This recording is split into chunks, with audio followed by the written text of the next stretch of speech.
नमस्कार साथियों।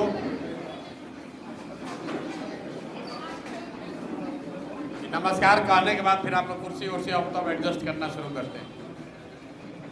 सबसे पहले तो देरी से आने के लिए हम माफ़ी चाहते हैं।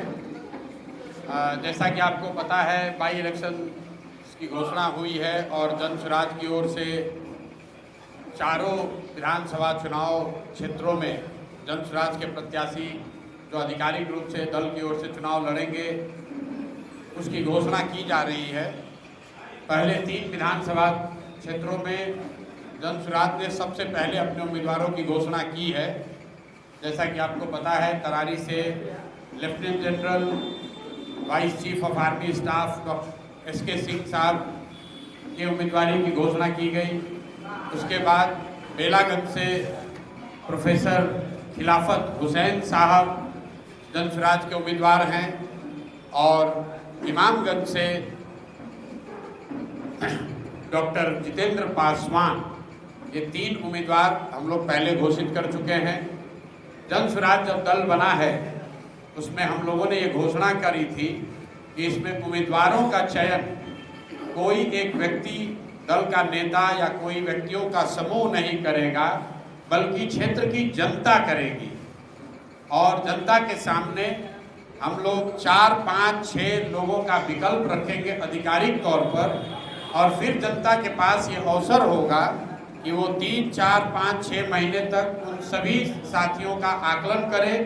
आकलन करने के बाद अपना मत वोट दे, ताकि उनमें से जो सबसे योग्य व्यक्ति है उसको उम्मीदवार बनाया जाए।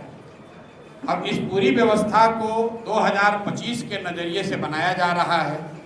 स्वाभाविक तौर पर जो उपचुनाव है उसमें वो काम पूरी तरीके से हम लोग नहीं कर पाए हैं, क्योंकि जैसा कि आप जानते हैं, कैमूर में शाहाबाद के ज़िले में अभी पदयात्रा नहीं हुई है। जन स्वराज का संगठन आधिकारिक तौर पर नहीं बना है, हालांकि हजारों लोग जन स्वराज से जुड़े हुए हैं, लेकिन आधिकारिक तौर पर यहाँ पर हम लोगों का जो संगठन है वो नहीं बना है। इसलिए जो आप देख रहे हैं पिछले 2-3 दिनों से जो राय विचार हम लोग कर रहे हैं, जो लोगों से मशवरा कर रहे हैं, उसमें थोड़ा समय लग रहा है। लेकिन मेरा अपना मानना है कि निर्णय में देरी होनी चाहिए, लेकिन गलत निर्णय नहीं होना चाहिए, निर्णय सही होना चाहिए। एक बात जो मैंने वादा करा है बिहार के गांव-गांव में जाकर लोगों से, कि चाहे कुछ भी हो जाए, चुनाव जीते या हारे, जन स्वराज समाज में जो सही व्यक्ति है उसी को चुनाव लड़ाएगा। किसी भी हालत में गलत व्यक्ति को चुनाव नहीं लड़ाया जाएगा। और जैसा कि आप जानते हैं, सामाजिक राजनीतिक जीवन में एक जिनका भी नाम आता है उस पर सबकी सहमति बनने में, उनके बारे में हर पहलू को जांचने परखने में थोड़ा समय लगता है। आधिकारिक तौर पर 4 साथियों का नाम रामगढ़ विधानसभा क्षेत्र के लिए चला है। वो चारों साथी हमारे साथ बैठे हुए हैं। नुआव के विनायक जायसवाल जी जो जन स्वराज में जुड़ने वाले पहले कुछ साथियों में रहे हैं और जन स्वराज के बात को, परिकल्पना को नुआव और उसके अगल बगल के क्षेत्रों में घर घर पहुंचाने में इन्होंने बहुत बड़ा योगदान किया है। ये एक संभावित प्रत्याशी के तौर पर दावेदार भी हैं और जन स्वराज परिवार में लेकर इसकी चर्चा भी हो रही है। दूसरे जो संभावित प्रत्याशी हैं वो समीम भाई हैं, जो हमारे बगल में बाएं साइड बैठे हुए हैं। ये भी बहुत शिद्दत से कई पिछले महीनों से, जब से हमारे साथ लगे हैं तब से बहुत मेहनत कर रहे हैं और पूरी तरीके से जन स्वराज के समर्पित जो साथी हैं उनमें इनकी गणना है, उसमें इनकी गिनती है। और ये भी एक संभावित प्रत्याशी के तौर पर इनका नाम भी चर्चा में है। तीसरे जो हमारे साथी हैं आनंद सिंह साहब, ये दुर्गावती प्रखंड के हैं। बहुत लंबे समय तक इन्होंने राजद की राजनीति करी है और जब मैं मधेपुरा में पैदल चल रहा था वहाँ पर कैंप में आकर इन्होंने अपने साथियों के साथ जन स्वराज जुड़ने की बात कही। उसके बाद से दुर्गावती प्रखंड में कई जगहों पर और दुर्गावती प्रखंड के बाहर भी बहुत मेहनत से जन स्वराज को दुर्गावती प्रखंड में जो लोग जानते समझते हैं उनमें एक बहुत बड़ा वर्ग है जिसमें आनंद जी का सहयोग है, आनंद जी के प्रयास का असर है। और चौथे एक सज्जन जो कि जन स्वराज से बहुत थोड़ा पहले से जुड़े हैं लेकिन जमीन पर बहुत सक्रिय नहीं रहे, क्योंकि जुड़ने के बाद थोड़ा बीमार पड़ गए थे। सुशील कुशवाहा जी, सुशील कुशवाहा भी यहाँ पर, उनका जो क्षेत्र है वो रामगढ़ विधानसभा क्षेत्र के बगल का है। तो जन स्वराज की जो एक परिकल्पना है कि नहीं उस क्षेत्र का ही आदमी लड़ेगा, उस नज़रिए से कुछ लोगों का ये सवाल भी है कि भैया आप तो कहें कि लोकल आदमी ही लड़ेगा, तो फिर सुशील कुशवाहा जी का नाम क्यों चल रहा है? उसकी दो वजह है। एक तो जिस पंचायत से सुशील जी आते हैं वो पंचायत डिलिमिटेशन से पहले तक रामगढ़ का ही हिस्सा रहा है। डिलिमिटेशन में उस पंचायत को रामगढ़ से अलग करके दूसरे विधानसभा में मोहनिया में डाला गया है। और दूसरा, जन स्वराज में ये व्यवस्था है कि आप जिस क्षेत्र में रहते हैं, अगर वो क्षेत्र आरक्षित है और आप SC/ST समाज के नहीं हैं, तो आप बगल वाले क्षेत्र से अपने उम्मीदवारी का दावा कर सकते हैं। इन 4 उम्मीदवारों के साथ एक और दलित साथी का नाम भी कंटेंशन में है, क्योंकि जन स्वराज की जो व्यवस्था है उसमें हम लोगों ने ये कहा है कि अनारक्षित सीटों पर भी अगर कोई समाज का, दलित समाज का काबिल व्यक्ति हो तो वो व्यक्ति भी चुनाव लड़ने की रेस में शामिल हो सकता है। जरूरी नहीं है कि वो मिल जाए। तो उस दिशा में हमारे आपके यहाँ के प्रसिद्ध वकील, यहाँ एडिशनल पब्लिक प्रोसिक्यूटर, ये सज्जन राम नारायण राम जी, ये भी एक बड़े दावेदार हैं और रामगढ़ विधानसभा क्षेत्र में ही रहते हैं। हालांकि भभुआ में प्रैक्टिस करते हैं। बहुत लंबे समय से समाज में दबे कुचले लोगों की, गरीबों की, SC/ST समाज के लोगों के खिलाफ जब भी अन्याय हुआ है इस क्षेत्र में, वो लड़ते रहे हैं उनकी आवाज बनकर। तो ये 5 प्रत्याशी हैं। मैं आपसे और अपने साथियों से माफी चाहता हूं कि मुझे अभी 10-12 घंटे का और समय लगेगा। इसकी घोषणा हम लोग करेंगे कल सुबह, लेकिन इन 5 में से ही कोई एक आदमी प्रत्याशी बनेगा। आप अभी भी कुछ कह रहे होंगे, आप तो ब्रेकिंग न्यूज लेने आए हैं, तो मैं चाहूंगा कि आप 5 प्रत्याशियों से 2-2 शब्द सुने और ये सुनकर समझकर जाएं। हर एक व्यक्ति जो इसका नाम मैंने लिया है वो अपने से ऊपर जन स्वराज को रखेगा और जन स्वराज से ऊपर बिहार को सुधारने के इस प्रयास और परिकल्पना को रखेगा। हम लोग की कोशिश है कि जो आदमी भी लड़े उसको पूरा जन स्वराज परिवार, हर व्यक्ति मिलकर लड़ाएगा। तो मैं आप 5 साथियों से अनुरोध करूंगा कि एक बार अपना परिचय, जन स्वराज से जुड़ने के पीछे उनकी भावना, और आपके सामने सार्वजनिक तौर पर वो लोग ये घोषित करेंगे कि जन स्वराज कल जिनका भी नाम प्रस्तावित करेगा वो पूरी तरीके से उनके समर्थन में खड़े होंगे। मैं अनुरोध करूंगा कि उम्र के हिसाब से सबसे बुजुर्ग या सबसे सीनियर हमारे वकील साहब हैं, तो ये अपना परिचय देंगे। उसके बाद विनायक भाई, राम और कुशवाहा साहब वो 2-2 शब्द बोलेंगे। फिर मैं इस बात को खत्म करूंगा और आपके सवाल भी लूंगा। बहुत बहुत धन्यवाद वकील साहब। कैंडिडेट की घोषणा कल होनी है।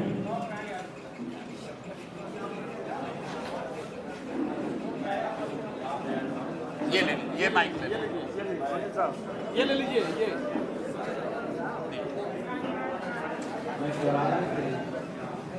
भैया सुन लीजिए जो कह रहे हैं, थोड़ा ऊंचा बोलिए।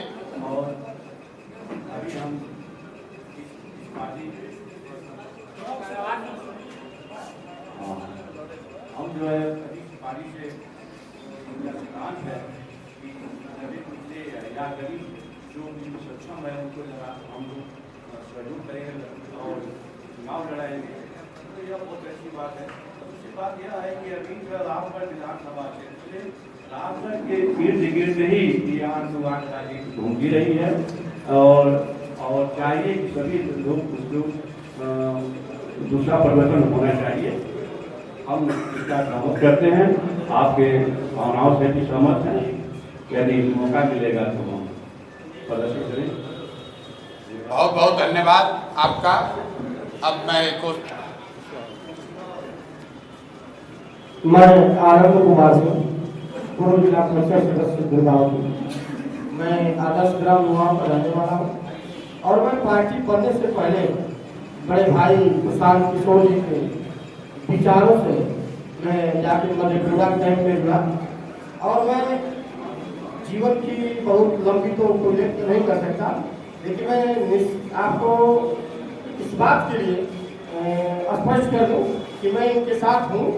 टिकट जिसको देना हो आपने, मैं वहाँ भी कहा, यहाँ भी कहा, किसी के साथ जय जय श्रीराम जय। विनायक जी। मैं विनायक प्रसाद जायसवाल, जन स्वराज संस्थापक सदस्य।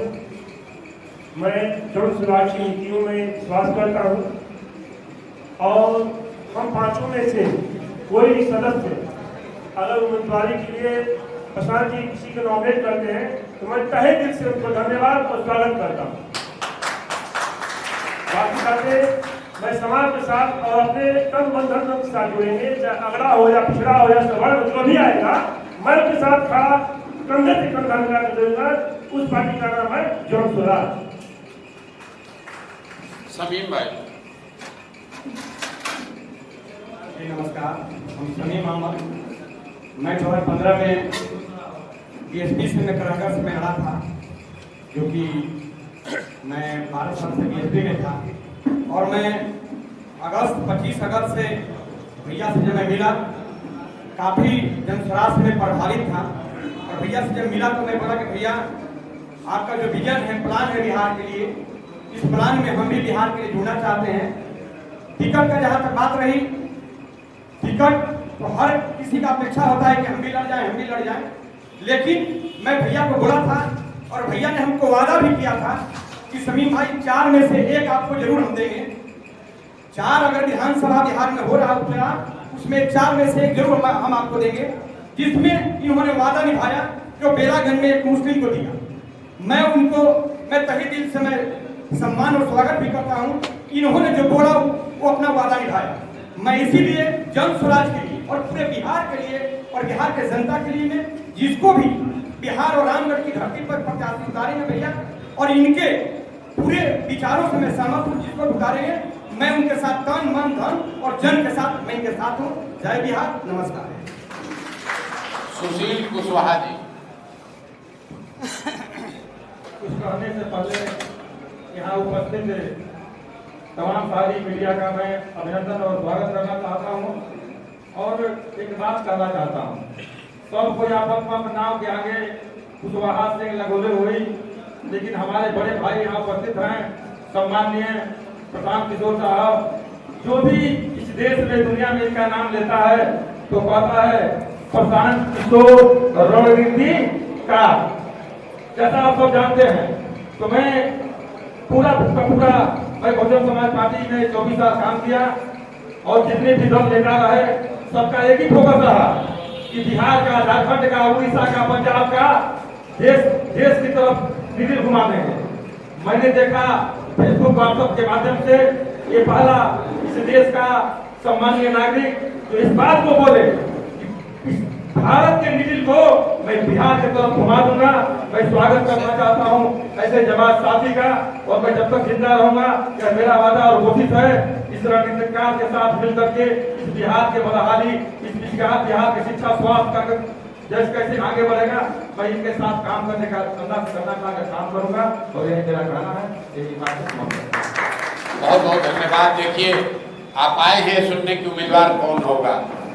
बिहार में इस तरह की चीज आपने पहले नहीं देखी होगी, क्योंकि जितना संभावित उम्मीदवार होता है वो कमरे के अंदर उससे बात होती है, पैसे का डील होता है, लोग अपना अपना लॉबी बनाते हैं, अपना अपना गुट बनाते हैं। यहाँ भी जो लड़ने की इच्छा रखता है सबकी अपनी व्यक्तिगत महत्वाकांक्षा है, लेकिन प्रेस और मीडिया के सामने सभी साथियों ने आकर ये कहा है कि हम जन स्वराज से जुड़े हैं और सिर्फ इसलिए जुड़े हैं कि चाहते हैं कि बिहार में व्यवस्था का परिवर्तन हो, यहाँ से गरीबी बेरोजगारी खत्म हो, पलायन रुके, और इसके लिए हम लोग सब लोग संकल्पित हैं। लड़ेगा तो कोई एक व्यक्ति ही, लेकिन रामगढ़ की जनता के पास ये अवसर है ये चुनने का, बताने का कि इसमें से सबसे योग्य वो किसको समझते हैं।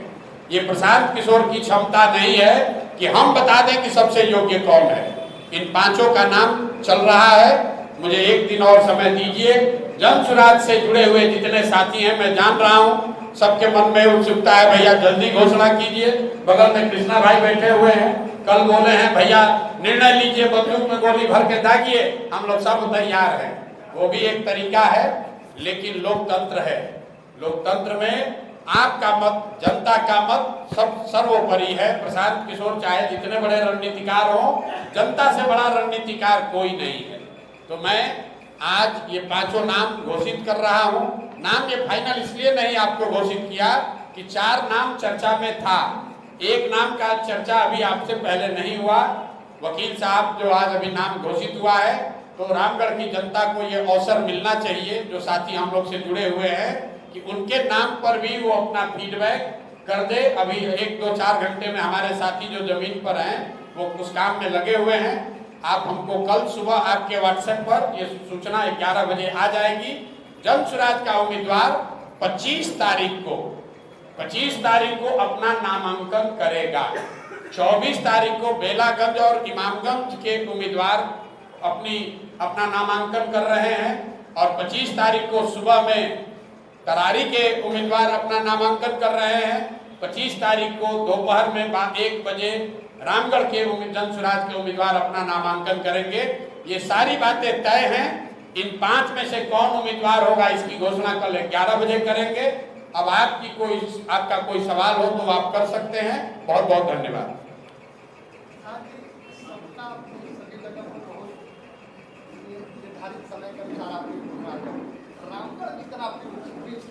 रामगढ़ में पेंच फंसा नहीं है। रामगढ़ में दिक्कत ये है कि यहाँ ये जो क्षेत्र है ये राजनीतिक जमींदारों का क्षेत्र है। लोगों ने रामगढ़ को अपनी राजनीतिक जमींदारी का क्षेत्र बना रखा है, और सामान्य सर्वे करने में भी, लोगों से उनकी मंशा जानने में भी थोड़ा समय लग रहा है। यहाँ पर जो लोग हैं उनकी दबंगई, राजनीतिक दबंगई इतनी है कि नीचे से लोगों को निकालने में थोड़ा समय लग रहा है। इस बात का भी आप ध्यान रखिए कि अभी हमारी यहाँ पदयात्रा नहीं हुई है, जो मैंने पहले कहा, हमारा संगठन नहीं है। तो सामान्य लोगों से जाकर रामगढ़ में पेपर पर 431 गांव है, लेकिन जमीन पर यहाँ सर्वे कीजिएगा, जाइएगा तो 239 गांव है। बाकी गांव पेपर पर है, गांव जमीन पर नहीं है। गांव इसलिए नहीं है कि मतलब वो मर्ज हो गया है या 2 गांव मिलकर एक हो गया है। तो 239 गांवों में इन 5 व्यक्तियों के बारे में जाकर सर्वे करना, थोड़ा सा 2 दिन समय दीजिए। हम लोग रात दिन लगे हुए हैं, 1 दिन में पता चल जाएगा आपको। तो ये तो पता चल ही गया, इसी 5 में से कोई होगा। अब कौन होगा उसके लिए 12 घंटा और सही। और चुनाव की प्रक्रिया तो 28 तारीख से शुरू होगी। 25 तारीख तक नामांकन करना है। 28 तारीख तक स्क्रूटनी के बाद पता चलेगा कि भाई किसका नामांकन स्वीकार हुआ, उसको सिंबल क्या मिला। एक और बात आप समझिए, जो पूरी व्यवस्था बनी हुई है ये इनकम्बेंट प्रो इनकम्बेंट है। बिहार में नहीं, देश में। आप नया दल बनाए हैं, आपको सिंबल नहीं मिलेगा। सिंबल आपको मिलेगा 28 तारीख को। आप नया दल बनाए हैं तो आपको कागज पर ज्यादा स्क्रूटनी है। इसलिए ऐसा जो व्यवस्था है कि जो पहले से स्थापित दल है उनको एडवांटेज है। इसीलिए तो कोई नया लड़का, नया समाज का व्यक्ति नया दल बनाकर प्रयास नहीं कर पाता है। लेकिन जन सुराज इससे घबराने वाला नहीं है। हमने, कुछ लोग कह रहे हैं प्रशांत किशोर फंस गया, प्रशांत किशोर फंस गए हैं, समझ में नहीं आ रहा है। तो जो लोग ये टीका टिप्पणी कर रहे हैं उनको पता नहीं है कि एक प्रशांत किशोर एगो दूगो नहीं है, 11 गो चुनाव लड़ाए। ये तो 4 गो विधानसभा है। दबाव इस बात का है कि 10 दिन पुरानी पार्टी है, लेकिन राज्य भर में सबसे ज्यादा स्क्रूटनी हो रहा है कि जन सुराज किसको उम्मीदवार बनाता है, अच्छा बनाता है कि खराब बनाता है। दूसरा आदमी चोर को कर दिया, बालू माफिया को कर दिया, कोई शराब माफिया को कर दिया, पत्रकार बंधु उस पर कमेंट नहीं कर रहे हैं। आप लोग ये कमेंट नहीं कर रहे हैं कि तरारी में कोई बाहुबली अपने लड़के को लड़ा रहा है। आप ये कमेंट नहीं कर रहे हैं कि मांझी जी अपने पतोह को लड़ा रहे हैं। आप ये कमेंट नहीं कर रहे हैं कि सुरेंद्र यादव का लड़का ही चुनाव लड़ेगा, जगदानंद का लड़का ही चुनाव लड़ेगा। आपकी अपेक्षा है, और सही अपेक्षा है, कि जन सुराज किसको लड़ाएगा। इतना जो दबाव है तो इसलिए हम लोग को भी बहुत संभल कर चलना पड़ रहा है।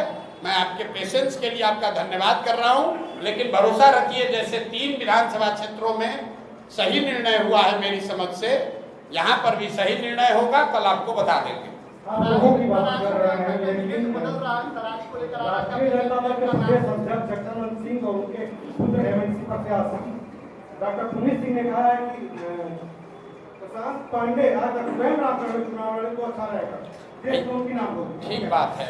पुनीत जी से जरा सवाल पूछिएगा कि प्रशांत किशोर पांडे ने कहा है कि जब एमएलसी चुनाव अभी लड़ रहे थे आधिकारिक तौर पर, तो प्रशांत किशोर के कैंप में 2 बार मदद मांगने काहे गए थे। आधिकारिक तौर पर कैमरे पर कह रहे हैं। बाबूजी आरजेडी के अध्यक्ष हैं, सुधाकर सिंह भाई मंत्री हैं, एमएलसी का चुनाव के लिए आप कैमरे पर कह रहे हैं नाम पता जगह जारी कर देंगे जब आए थे मदद मांगने के लिए। तो अगर प्रशांत किशोर की कोई ताकत ही नहीं है तो आप एमएलसी का चुनाव लड़ने के लिए हमारे यहाँ काहे मदद मांगने आए थे। दूसरी बात आपने कहा कि प्रशांत किशोर आकर चुनाव लड़े। प्रशांत पांडे, मेरा नाम प्रशांत किशोर है, बाबूजी का नाम है श्रीकांत पांडे, उनका नाम क्या है? पुनीत, डॉक्टर पुनीत सिंह। जनसुराज जैसे उनके पिताजी का ये जागीर है, वैसे जनसुराज प्रशांत किशोर की जागीर नहीं है। जनसुराज बिहार के उन सारे लोगों की जागीर है जो बिहार में उन जैसे उनके परिवार जैसे लोगों से राजनीतिक जमींदारी को जड़ से उठाकर फेंकना चाहता है। रामगढ़ में प्रशांत किशोर नहीं पैदा हुए हैं, तो प्रशांत किशोर या जनसुराज में वही चुनाव लड़ सकता है जो रामगढ़ का बेटा है। रामगढ़ की जनता को तय करने दीजिए कि नेता का बेटा यहाँ राजा बनेगा कि रामगढ़ का गरीब का बेटा राजा बनेगा, कि नेता को तय करने दीजिए। और एक घोषणा अभी कर देते हैं। बहुत लोग कहता है कि हमको चुनाव की समझ है, देश दुनिया से लोग आते हैं पूछने कि चुनाव कौन जीतेगा, रामगढ़ कौन जीतेगा कौन हारेगा, इस पर टिप्पणी नहीं करेंगे। लेकिन जिस सज्जन का आप नाम ले रहे हैं, जगदानंद और आरजेडी यहाँ तीसरे या चौथे पायदान पर रहेंगे, नहीं रहेंगे तो हमारा आकर गर्दन पकड़िएगा, बयान चला दीजिएगा।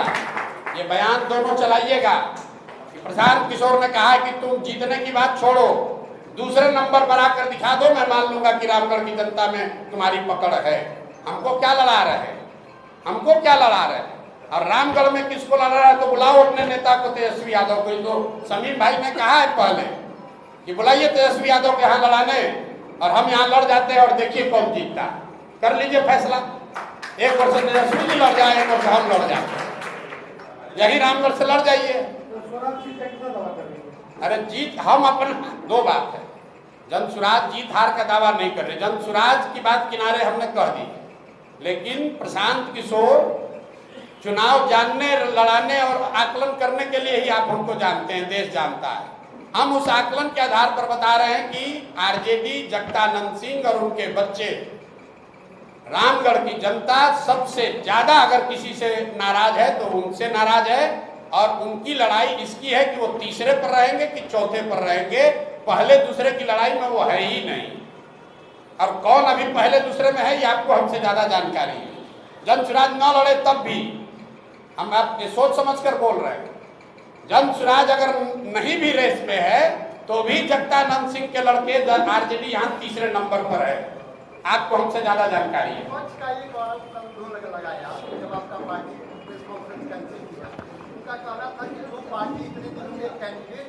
ठीक बात है, वो जीत का दावा क्या है? बिल्कुल ठीक बात है।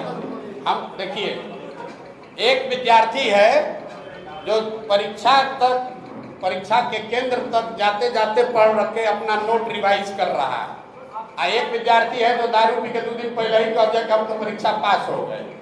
हम वो विद्यार्थी हैं कि परीक्षा लिखने तक पढ़ते हुए जाते हैं, रिजल्ट जब आएगा तब आपको दिखेगा कि कौन पढ़ कर गया और कौन दारू पीकर पहले सो गया। चुनाव आयोग ने निर्धारित किया है समय, 20 से 25 के बीच में नामांकन होना है, वो 25 से पहले होगा, हमारे लिए रिलैक्स नहीं होगा।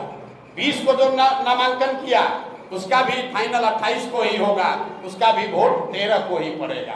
ऐसा नहीं है कि आप कूद के पहले नामांकन कर दिए तो वोट आपको पहले मिल जाएगा। हम तो सबसे पहले तरारी की घोषणा किए, उस समय दूसरे दल वाले कहाँ थे? बेलागंज में, इमामगंज में सबसे पहले जनसुराज ने दावा किया, दल घोषित, उम्मीदवार घोषित किया, उस समय ये लोग कहाँ थे? संभव है कि हमारी रणनीति का हिस्सा है, पहले इनको घोषित करने दीजिए, उसके बाद। ये तो सब रणनीति का हिस्सा है कि किस सीट को हमको पहले अनाउंस करना है, किस सीट को बाद में अनाउंस करना है। हम तो आपको ये कह सकता है कि इनको तो प्रत्याशी नहीं मिल रहा है, तो ये देखिए 5 गो आदमी बैठा हुआ है यहाँ पर, प्रत्याशी नहीं मिल रहा है, ये तो बात है नहीं। इनमें से किसको चुनना है? अब जगदानंद सिंह को तो पता है कि हम लड़ेंगे, उसके बाद हमारा बेटा लड़ेगा, बेटा के बाद उसका बेटा लड़ेगा, तो उस नजरिए से आप इस चुनाव की बात कर रहे हैं। हम तो आपको घोषित कर दे रहे हैं कि 2029 में भी आरजेडी का उम्मीदवार कोई जगदानंद के लड़का ही होगा, उनका परिवार का ही होगा, उनको क्या किसी से पूछने की जरूरत है?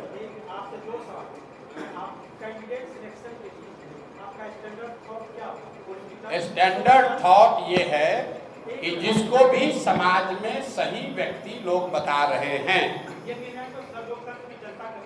हाँ तो जनता कर रही है। सुनिए ना मेरी, अरे लिखा हुआ है सही लोग। अमेरिका में अभी चुनाव हो रहा है, सुनिए तो लीजिए ना, सही लोग का क्या पैमाना है बता रहे हैं। अमेरिका में अभी राष्ट्रपति का चुनाव है, वहाँ एक ओर से रिपब्लिकन पार्टी के उम्मीदवार हैं डोनाल्ड ट्रंप और डेमोक्रेटिक पार्टी की उम्मीदवार हैं कमला हैरिस। आपने पत्रकार होने के नाते कभी ये पूछा कि डोनाल्ड ट्रंप को टिकट किसने दिया, कमला हैरिस को उम्मीदवार किसने बनाया?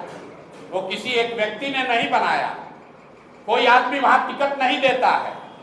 वहां जैसे यहाँ 5 उम्मीदवार खड़े हैं, वैसे रिपब्लिकन पार्टी से 5 आदमी 10 आदमी कहता है हम दावेदार हैं राष्ट्रपति के उम्मीदवार के, और 6 महीना वो आदमी कैंपेन करता है अमेरिका भर में घूम के। लोग बताते हैं 5 में सबसे अच्छा डोनाल्ड ट्रंप हमको लगता है, तो डोनाल्ड ट्रंप हो गए उम्मीदवार। इसी तरह कमला हैरिस देखिए, वहां जो अभी राष्ट्रपति हैं बाइडेन साहब, वो उम्मीदवार घोषित हो गए, फिर जनता ने कहा नहीं इनका उम्र ज्यादा है, ये नहीं चलेंगे, तो कमला हैरिस वहां उम्मीदवार है। यहाँ बिहार में और रामगढ़ में तो बपौती है, हम रहेंगे, हमारा बेटा रहेगा, उसके बाद बेटा रहेगा, उसको किसी से पूछने की जरूरत क्या है? वो तो चाहे तो अगले 10 वर्ष का उम्मीदवार अभी घोषित कर देगा।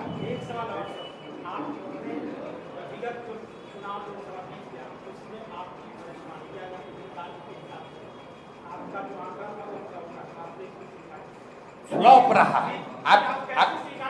आपको ज्यादा जानकारी है क्योंकि आप पत्रकार हैं। फ्लॉप रहा, आप सुन लीजिए, हम जान रहे हैं आप कहाँ आ रहे हैं। हमने लोकसभा चुनाव से पहले 6 महत्वपूर्ण बातें कही। पहली बात कही कि अगली सरकार भाजपा की एनडीए की ही बनेगी और उसमें ऐसा लगता है मोदी जी ही प्रधानमंत्री बनेंगे। आज देश में किसका सरकार है? भाजपा का है, एनडीए का है, मोदी प्रधानमंत्री है। दूसरी बात मैंने कही कि जो मोदी जी के प्रति लोगों में जो पहले श्रद्धा, जो आग, जो अंधभक्ति थी, उसमें बड़े पैमाने पर गिरावट दिख रही है, वो भी आपको दिखा। तीसरी बात मैंने कही कि मोर और लेस जितना भाजपा को सीट पिछली बार आया था 300, उतना ही सीट आएगा। ये बात ठीक है, ये गलत हुआ। हमने क्या कहा? जो स्थिति पहले 2019 में थी वही रहेगी। तो वोट शेयर के मामले में भाजपा को 2019 में 36% वोट आया था, इस बार 35.13% वोट आया है, 0.7% कम आया। सीटों के मामले में 300 के बजाय 240 आया है, जो बड़ी गलती है, जिसको आप फ्लॉप बता रहे हैं। तो भैया हम भगवान तो हैं नहीं, स्टैटिस्टिक्स भी है, वो एक आकलन है, सही भी हो सकता है, गलत भी हो सकता है। मेरी गलती है, और जब गलती हुई सामने नेशनल चैनल पर आकर कहा ये 3 बात ठीक है, लेकिन सीट के मामले में आकलन गलत हो गया। चौथी बात क्या बोली कि कोई भी कितने भी मोदी जी सीट से जीत कर आए, 250 आए या 300 आए, तीसरे टर्म में मोदी जी अपने पहले और दूसरे टर्म के मुकाबले कमजोर प्रधानमंत्री होंगे, वो आपको दिख रहा है। हमने एक और बात कही कि भाजपा चाहे जितने सांसदों के साथ विधान दल सरकार बनाए, तीसरे टर्म में आने वाले समय में उत्तर प्रदेश की भाजपा के नेतृत्व को लेकर भाजपा में बहुत बड़ा संकट की स्थिति बनेगी वो भी आपको दिख रहा है। योगी जी की बात रोज आप सुन रहे हैं। तो 6 प्रेडिक्शन किए गए, उसमें 5.5 ठीक है, सीट वाला गलत है, लेकिन लोगों को तो सीट याद है, उस हिसाब से मेरी गलती है। अब एक अंतिम बात सुनिए, बंगाल में हमने कहा, पूरे देश ने कहा भाजपा को 200 सीट आएगा। प्रशांत किशोर ने कहा भाजपा को 100 से ज्यादा सीट नहीं आएगा, भाजपा को आया 77। संभव है कि भाजपा को 90 भी आ सकता था, 10 भी आ सकता था, 100 के नीचे आएगा। लेकिन हम इसलिए नहीं कह रहे कि हम अपने गलती को जस्टिफाई कर रहे हैं, लेकिन आप ये समझिए कि जो लोग देश भर के आंकड़ों को एनालाइज करके प्रेडिक्शन कर रहे हैं, इतना आसान काम नहीं है। ऊपर नीचे हो सकता है 10-20 सीट। इसके लिए अगर आपको लगता है हमारी समझ खत्म हो गई है, तो मान लीजिए कि हमारी समझ नहीं है। तरारी में आपका कैंडिडेट बदले जाने की चर्चा है। नहीं, देखिए तरारी में क्या है मैं आपको बता देता हूँ। तरारी में लेफ्टिनेंट जनरल SK सिंह जो सेना में वाइस चीफ रहे हैं, उनके इलेक्टोरल रोल के नाम को लेकर जिला प्रशासन ने बात उठाई है। उनका ये कहना है कि इलेक्शन के कमीशन के रूल में ऐसा है कि आप बिहार के हैं, लेकिन अगर बिहार के किसी विधानसभा क्षेत्र में आप मतदाता के तौर पर रजिस्टर नहीं हैं तो आप चुनाव नहीं लड़ सकते। ये वहाँ के अधिकारियों ने बताया, वो लोग उस चीज को देख रहे हैं। हम लोगों ने इलेक्शन कमीशन को भी लिखा है, लेकिन मैंने जो बात आपको शुरुआती बताई, देखिए कितना प्रो इनकम्बेंट है। जो लड़का करण तिवारी का देश का वाइस चीफ बना आर्मी का, जो सेना को लीड किया सियाचिन में, जो सेना को लीड किया ऑपरेशन पराक्रम में, उस आदमी को वो अपना इलेक्ट्रिसिटी बिल है, उसका जमीन है, घर है तरारी में, लेकिन एक रूल बनाकर कह रहे हैं कि नहीं, इनको चुनाव नहीं लड़ने दिया जाएगा क्योंकि तरारी के इनका वोटर लिस्ट में इनका नाम नहीं है। वोटर लिस्ट में नाम जुड़वाने के लिए फॉर्म 8 भरा गया है। ये प्रावधान है, आप इलेक्शन अधिकारी से पूछ लीजिएगा कि आप 8A फॉर्म 8A भर के अपना नाम जुड़वा सकते हैं। नोएडा से जहां उनका नाम इलेक्टोरल रोल में है, वहां के DM ने नोटिफाइड करके जारी किया है कि यहाँ पर इलेक्टोरल रोल में ये है। जनरल साहब की पत्नी की डेथ हुई है 2020 में, उस समय तक वो बिहार के वोटर लिस्ट में थे, लेकिन पत्नी के डेथ होने के बाद वो नोएडा में रहते थे तो उनका इलेक्टोरल रोल में नाम शिफ्ट हो गया, क्योंकि 24 में उनको वोट देना होगा। अब इसी को आधार बनाकर जिला प्रशासन या इलेक्शन के लोग उनको लड़ने से रोकना चाहते हैं, उसको देखा जाएगा। लेकिन इस तरह की चीज तो लोकतंत्र में आती ही रहेगी। आप व्यवस्था के सामने खड़े होइएगा तो जो वहाँ बालू माफिया है, जो हजारों करोड़ रुपया लूट रहा है, वो इतना आसानी से थोड़ी छोड़ेगा। लेकिन जमसुराज भी पीछे हटने वाला नहीं है। जनरल साहब वहाँ खड़े हैं, प्रशांत किशोर यहाँ नहीं लड़ रहे हैं, लेकिन प्रशांत किशोर का कोई भाई कोई सिपाही लड़ेगा और यहाँ पर राजनीतिक जमींदारी जिन लोगों का है उनका बोरिया बिस्तर समेटेंगे। उसी तरीके से तरारी से देश का इतना बड़ा जनरल बिहार का लड़का वहां से भूमि और बालू माफियाओं को उखाड़ कर फेंकेंगे ही फेंकेंगे। अगर उनको नहीं लड़ने दिया तो कोई वहां तरारी का लड़का लड़ेगा, लेकिन लड़ेगा जरूर। हम लोग पीछे नहीं हटेंगे, ये नहीं कहेंगे कि हमारा नामांकन कैंसिल हो गया। हम लोग लगे हुए हैं। कल या परसों तक निर्णय इलेक्शन कमीशन दिल्ली को देना है कि उनको लड़ने की अनुमति दी जाएगी कि नहीं। लेकिन आप जरा पत्रकार होने के नाते समझिए, बिहार का जो लड़का पूरे 75 साल के इतिहास में सिर्फ 2 ही लोग आज तक vice chief of army staff बने हैं बिहार से, एक गवर्नर SK सिन्हा और एक SK सिंह। उस लड़के को आप चुनाव नहीं लड़ने दे रहे हैं। ये फर्जी का नियम लगाकर कि आप कहते हैं ये इसका इलेक्टोरल रोल में यहाँ नाम नहीं है, 8A भरा गया है, कह रहे नहीं उसके दिन पास हो गया है। ये तो चलता है, प्रशासन और सरकार की ओर से ये सब चलेगा, लेकिन जनसुराज इतना आसानी से दबने वाला नहीं है। हम लोग इस व्यवस्था को बदलने आए हैं, तो इतना जल्दी थोड़े डरने वाले हैं। इलेक्शन कमीशन या फिर जिला प्रशासन बड़ी पार्टियां हैं, उनके हाथों का खिलौना होती है, उनके अनुसार ही काम। आप बताइए कि जो आदमी vice chief of army staff है, क्या उसके नागरिकता पर शक हो सकता है? करण के वो बच्चे हैं, वहीं से पढ़े हैं, वही सूरतपुरा स्कूल से हाई स्कूल किया है, क्या इस पर शक है? क्या उनकी जमीन उस गांव में नहीं है? क्या उन्होंने वहां इलेक्ट्रिसिटी बिल पिछले 1 साल से नहीं भरा है? क्या उनका राशन कार्ड नहीं है? सब कुछ है, इलेक्टोरल रोल में वहां नाम नहीं है, उसके लिए रोका जा रहा है। तो हम आप पर निर्णय छोड़ रहे हैं कि कौन किसको रोक रहा है। और फॉर्म 8A, इस सब के बावजूद यहाँ इलेक्टोरल रोल में ट्रांसफर के लिए नोएडा से डीएम ने उनके इलेक्टोरल रोल के को सर्टिफाई करके भेज दिया है। 8A हम लोगों ने सबमिट कर दिया है। डीएम कह रहे हैं कि हमारे हाथ में नहीं है, ये इलेक्शन कमीशन के हाथ में है, क्योंकि आचार संहिता लागू है। अब बताइए, डीएम अपना हाथ पल्ला झाड़ लिए। अब हम लोग पटना जाकर पिटीशन दिए हुए हैं। जो बिहार में सबसे बड़े कानून के जानने वालों में एक वाईवी गिरी जन स्वराज के संस्थापक सदस्य हैं, वाईवी गिरी जी उसको एग्जामिन कर रहे हैं। हम लोग नहीं होगा, हम लोग कोर्ट में लड़ेंगे। और कोई लड़े चुनाव के बाद इसको हम लोग नेशनली चैलेंज करने वाले। क्या रूल है? बिहार का कोई लड़का सेना का है, काम कर रहा है सियाचिन में, आप उसको यहाँ चुनाव नहीं लड़ने दीजिएगा भाई। कोई सियाचिन में एक सिपाही होता है, ये सियाचिन में इस आदमी ने ब्रिगेड को लीड किया है। सियाचिन में जो कमांडर होता है सेना का, वो सबसे प्रतिष्ठित पद है। उस पद को जिस बिहार के लड़के ने लीड किया है, उसको आप कह रहे हैं चुनाव नहीं लड़ने देंगे, तो किसकी गलती है? आप बताइए, आप बताइए किसकी गलती है? कौन चुनाव लड़ेगा? वहां का बाहुबली का लड़का कौन चुनाव लड़ेगा जो वहां जातीय हिंसा में लगा हुआ है? तो ये तो इसीलिए तो जन स्वराज है, ताकि तभी तो लोगों का आंख खुलेगा कि किस तरीके से सत्ता पर लोगों ने कब्जा किया हुआ है। बिहार के साथ विधानसभा चुनाव लड़ रहे हैं, चुनावी मुद्दा क्या कैसे मुद्दा है?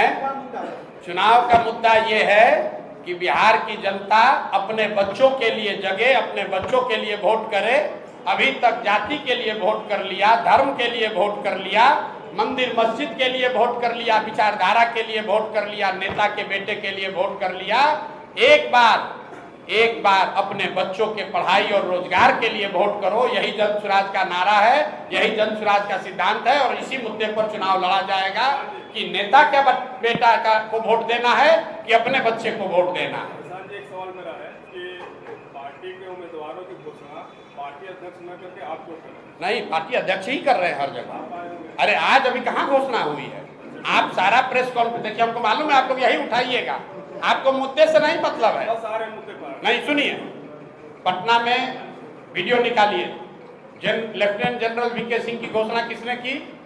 मनोज भारती जी जो पार्टी के अध्यक्ष है उन्होंने की। बेलागंज में किसने की? मनोज भारती जी ने की। इमामगंज में किसने की? मनोज भारती ने की। आज क्यों नहीं है? इसलिए नहीं है कि गए हैं पेपर साइन करने, यही सब जो लफड़ा लगाया है कि भैया ये साइन कराइए, ये डॉक्यूमेंट दीजिए। मनोज भारती जी यही रामगढ़ में थे, ये सारे प्रत्याशियों से पूछ लीजिए। आज सुबह गए हैं क्योंकि प्रशासन परेशान कर रहा है, वो चाहता है कि जन स्वराज का कोई उम्मीदवार लड़ने नहीं पाए, ये डॉक्यूमेंट चाहिए, वो डॉक्यूमेंट चाहिए। इसीलिए तो प्रशांत किशोर ने अपने आप को इससे मुक्त रखा है कि हम पेपर नहीं साइन करेंगे, जनता के बीच में रहेंगे।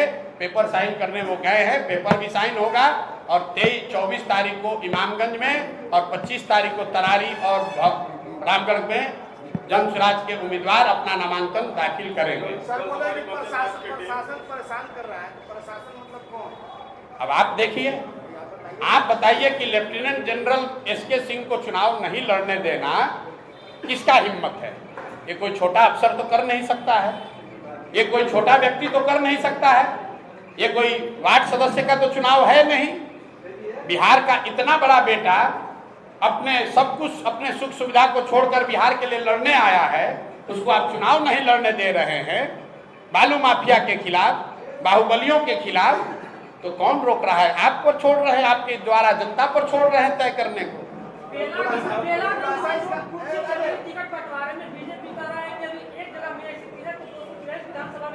अरे देखिए, बीजेपी जैसे दल को, अब हमको यहाँ बीजेपी का टुटपुंजिया नेता क्या कहता है उसका कोई वैल्यू है? बीजेपी के नेता को पता है किसको टिकट मिलेगा, बीजेपी में टिकट कैसे बढ़ता है, हमसे ज्यादा यहाँ का बीजेपी का आदमी जानता है। बीजेपी को यहाँ कौन जानता है भाई? पिछले विधानसभा में बीजेपी को 19.6% बिहार में वोट आया है। वो नीतीश का बैसाखी बन के और नीतीश का बैसाखी लेकर, दोनों लंगड़ा पार्टी है, एक एक को बैसाखी दे के खड़ा है। वो क्या बोलेगा कि कैसे टिकट बढ़ता है? कुर्सी नहीं चला है, लोकतंत्र को जिंदा किया जा रहा है। वो बेलागंज में बीजेपी वाला बतियाएगा? बीजेपी वहां बेलागंज से लड़ पाया आज तक जीवन में? वहाँ जो आरजेडी के बाहुबली नेता हैं उसके खिलाफ लड़ने के लिए कैंडिडेट आज तक बीजेपी को नहीं मिला। वो हमको बता रहा है कि कुर्सी चल रहा है। आज जहाँ तरारी से लड़ रहा है वो जदयू से निर्दलीय लड़े हुए और जदयू में शामिल एक बाहुबली को अपने टिकट पर लड़ा रहा है और राष्ट्रवाद का बात करता है।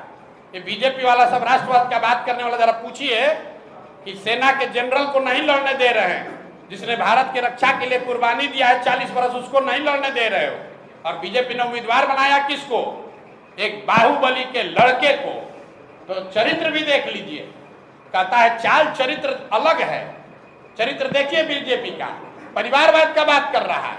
उसको तरारी में कोई नहीं मिला, बाहुबली और बाहुबली का को भी नहीं, बाहुबली के लड़का को लड़ा रहा है और कहता है कि हम एकदम परिवारवाद हमारे खिलाफ है। वो हमको बोलेगा कुर्सी चल रहा है। कुर्सी चलने के बाद बेलागंज में कौन उम्मीदवार हुआ जन सुराज का? प्रोफेसर खिलाफत हुसैन, जिसने 30 बरस बेलागंज में बच्चों को मैथमेटिक्स पढ़ाया है। अगड़ों को, पिछड़ों को, हिंदुओं को, मुसलमानों को जिस व्यक्ति ने वहां गणित पढ़ाया है 30 बरस, उस प्रोफेसर को हम लोगों ने उम्मीदवार बनाया है।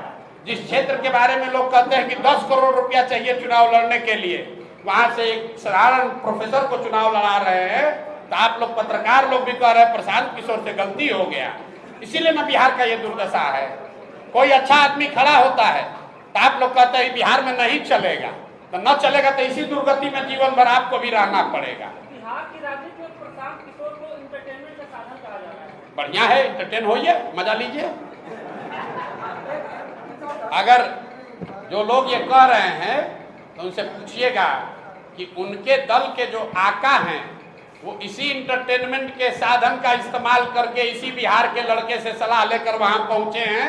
न तो नैया पार नहीं लगने वाली थी, ना भाजपा का ना नीतीश का। ये मालूम है ना आपको? हमको बताने की जरूरत नहीं है कि 14 में कौन उनको मदद किया, 15 में यहाँ नीतीश का कैरियर को किसने बचाया। न तो जहाज डूब गया था पूरा, मांझी जी लेकर भाग गए थे। नामांकन के दौरान राजद के जो उम्मीदवार है रामगढ़ से, प्रशांत किशोर की पार्टी मीडिया में बनी हुई है, मीडिया वाले उनका सपोर्ट कर रहे हैं और कम नहीं है। तो ठीक बात है। तो आप लोग सब लोग मीडिया ही तो टिप्पणी प्रशांत किशोर पर नहीं किए हैं, तो मीडिया वाले पर किए हैं।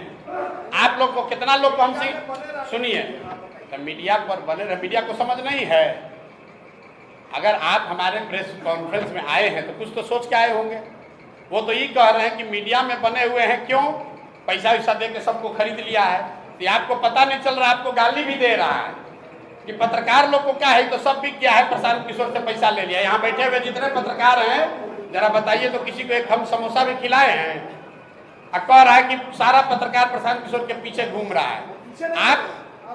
आप भभुआ के किसी गांव, रामगढ़ में किसी गांव में जाइए, रामगढ़ के किसी गांव में जाइए, प्रत्याशी की बात छोड़िए, जीत हार की बात छोड़िए, अगर घर घर कोई पहुंचा है तो जन सुराज के वर्कर कार्यकर्ता पहुंचे। ये आपको मालूम है? आज अगर रामगढ़ के घर घर में, गांव गांव में कोई आदमी पहुंचा है तो जन सुराज का वॉलंटियर पहुंचा है, जन सुराज का कार्यकर्ता पहुंचा है। वो जगतानंद सिंह का लड़का नहीं पहुंचा है। लेकिन लड़ाई इसी बात का है कि नेता का लड़का नेता बनेगा कि रामगढ़ का लड़का नेता बनेगा, अभी पता चलेगा। अभी 2-3 घंटा चलाइएगा आप लोग। एक सवाल ये है, अभी जैसे आपने कहा है कि 5 उम्मीदवार यहाँ पे हैं, प्रेस कॉन्फ्रेंस में अभी अनाउंस नहीं कर रहे हैं। कल के लिए आपने कहा कि व्हाट्सएप पे नाम चला जाएगा, या आके मनोज जी अनाउंस कर देंगे। कहे कि भाई साहब बोल रहे हैं कि अध्यक्ष को अनाउंस करना, हम अनाउंस कर देंगे तो आप लोग अभी तुरंत कहिएगा कि उम्मीदवार प्रशांत किशोर घोषित कर दिए। हाँ, लोग बोलेंगे ना, इसीलिए ना नहीं कर रहे, हमको पहले से मालूम है ना। सवाल ले लीजिए, उसके बाद बता दीजिएगा। जैसे आपने कहा कि 5 उम्मीदवार को अभी आप लेके बैठे हुए हैं कि ये मजबूत दावेदार है रामगढ़ से जी, तो कहीं आपको ये डर तो नहीं है कि बेलागंज की जो घटना घटी है, अगर प्रेस कॉन्फ्रेंस में अगर अनाउंस कर देंगे तो रामगढ़ में, भभुआ में भी ये घटना? अरे भाई, ये 500 लोग सामने खड़े हैं। और बेलागंज में, सुनिए, बेलागंज का प्रेस कॉन्फ्रेंस आपने देखा है? वहाँ 5 लोग, 5 उम्मीदवार, आप लोग कुर्सी चलने को इतना बड़ा बात बता रहे हैं। अभी तक तो आप लोग कर दे जन सुराज को कोई पूछिए नहीं रहा है। और जन सुराज का टिकट पाने के लिए अगर लोग कुर्सी चला रहे हैं तो यही बता रहा है कि जन सुराज की ताकत है कि नहीं है। अरे भाई इतना तो समझिए, 10 दिन पहले पार्टी बना है, उस पार्टी का टिकट पाने के लिए लोग कुर्सी चलवा रहे हैं, और जब बेलागंज के प्रेस कॉन्फ्रेंस में कोई कुर्सी नहीं चला, जहां चर्चा चली है वहां समर्थकों ने कुछ हल्ला गुल्ला किया होगा, उसमें क्या है, लोकतंत्र अभी नहीं, अगले 1 साल में हर जन स्वराज के मीटिंग में कुर्सी चलेगा, हम पहले आपको बता देते हैं। लेकिन कुर्सी चलने के बाद जो चुन कर आएगा वो लोकतांत्रिक तरीके से चुन कर आएगा। हमको अपने परिवार के आदमी को बनाना है तो कुर्सी नहीं चलेगा। राजद में क्या कुर्सी चलेगा? राजद के किसी कार्यकर्ता को हिम्मत है कि कुर्सी चला के कह दे कि हम उम्मीदवार होंगे? उसको तो मालूम है कि जगदानंद का परिवार ही बनेगा, लालू जी का लड़का ही बनेगा। तो आप बता दीजिए कि आप राजतंत्र में, परिवार तंत्र में भरोसा रखते हैं, वो ठीक है, कि जहां हल्ला गुल्ला हो, लोकतंत्र जिंदा हो, वो ठीक है? आप तय कर दीजिए। चलिए भैया, बहुत बहुत धन्यवाद। पार्टी के उम्मीदवार की घोषणा।